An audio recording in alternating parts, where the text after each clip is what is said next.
this is some interesting information, which is different than the first one. So the first one was the number of X's that they made, I believe from their launch or all-time high, all-time low, something like that. This one from 0x Coast, shout out to 0x Coast, they're making some cool stuff too. This one is the different L1s that listing their ICO price and their launch price. So from this data, we can understand or try to speculate about, with PulseChain, pretend PulseChain is on this chart as a project. We know the ICO price, and then you can speculate what the PulseChain launch price. We know it launches 0, but the day of, after it does have a price, what the price could be. And you see it, Ethereum here, 35 cents. It went up, what is that? 9x, 89x. Cardano, that looks like a 10x or something to me, a little bit over. There's a bunch of different ones on the launch from the ICO price. So, some of them stayed the same, some of them 10x, and so on. But I think this is very good data just to not make stuff up out of thin air, basically. Like we can see based on other projects what PulseChain could do. So that's why I like this chart. So what would your price prediction be if you had to give a number to it? Oh, I try to avoid giving price predictions or financial advice in any way. But I would think I would say it'd be more. Yeah. Okay. Go for it. Easy out. My price prediction, I'm willing to stick my neck out there. I said 0.0046. From SAC rate, you're doing pretty good. We might pull back, but I think that's what we launch at. And then everyone who comes in and says, well, technically it's starting at 0. I'm like, okay, we all know it's starting at 0, but when it actually has a price. So 0.0046. So yeah. the decimal points 0046, and the SAC price was 0001. Wasn't it? 0001. 0001. 10,000 to 1. Okay. So 46x gotcha. Launch price. That's what I think said. 46x. Okay. Yeah, given the time, the growth, the community. I saw something about Metcalfe's law, and I think we could pull back. Obviously, a retrace. But then from there, I think we obviously continue to go higher. Wow. So everyone who put in $10 to the PulseChain sacrifice, you could get $460 out on day one, perhaps. Or, no, 46x. 46x. So you put in $1, $46. Oh, yeah. Yeah. I said put in $10. Oh, yeah. Okay. Yeah. No, you're right. You're right. Okay. Yeah. Good. If you put in $1, then Godspeed. You paid more in transactions. I'm not interested in the conversation. I don't know. Maybe that would be ironically an interesting conversation. So you decided to spend more on the gas fee than your stack. But okay, 46x. Well, we certainly hope it'll do 46x. I think 10x, 20x, 100x, 46x. Whew, those are some good numbers. What happens if it goes 1 for 1? What if the launch price is just, it launches at 0.002?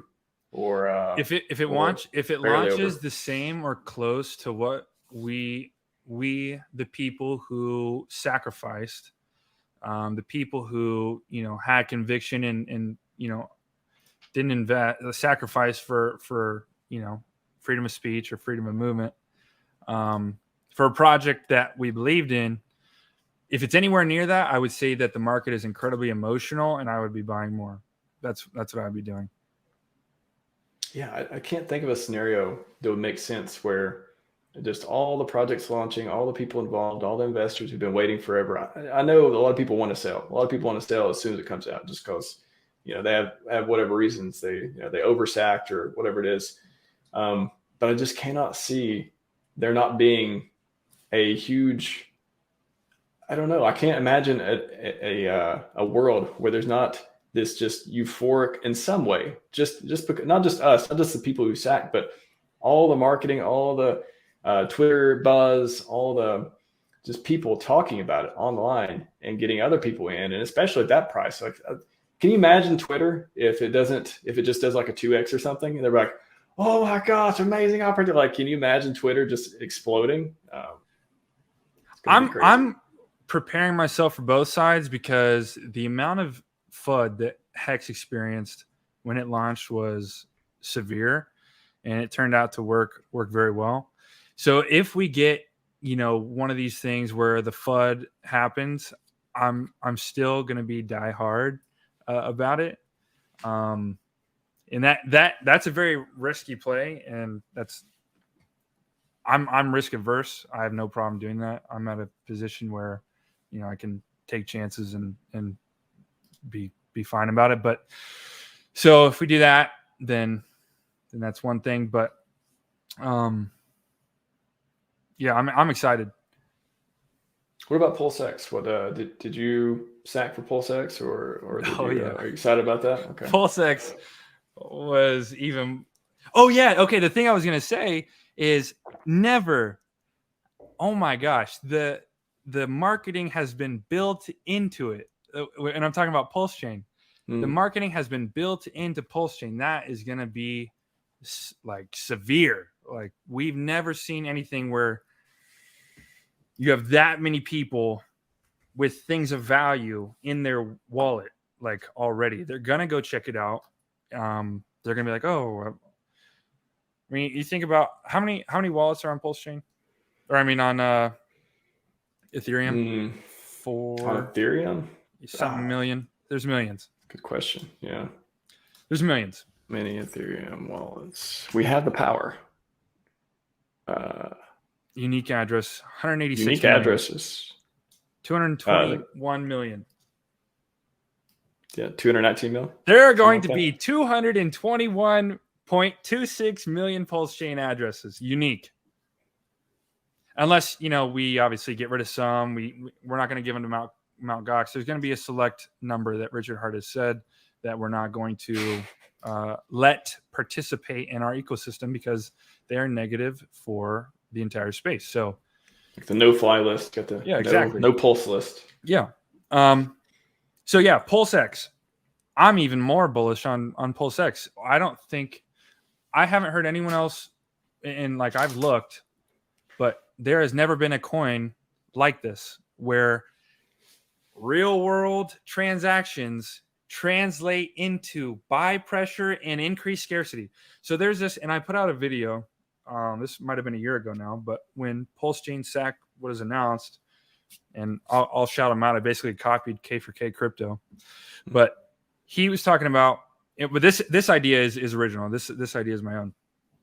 In sports, there's like a concept, especially like you think about basketball, right? You score a point, you get obviously 2 points. Like you score a layup, you get 2 points.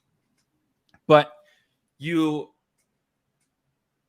take the ball from the other team and then you score. You scored 2 more points, but you didn't just swing the game 2 points. You took away the points that they had and then you scored. So now the net is higher, which is the same concept in PulseX. Like when someone transacts, they buy up the price and the coin itself becomes more scarce. So you win twice. Like the net is higher than if one or the other just happened. A lot of people burn their coins. They burn. Are you allowed to swear?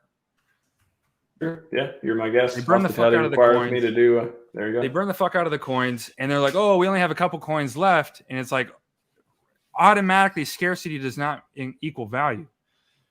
When you're transacting on PulseX, anyone who wants to dump their shit coins, you are going to benefit from that. Not only that, people are going to want to market to you through one-sided staking. You are going to have access to all of these airdrops. I heard someone talk about this on Twitter the other day.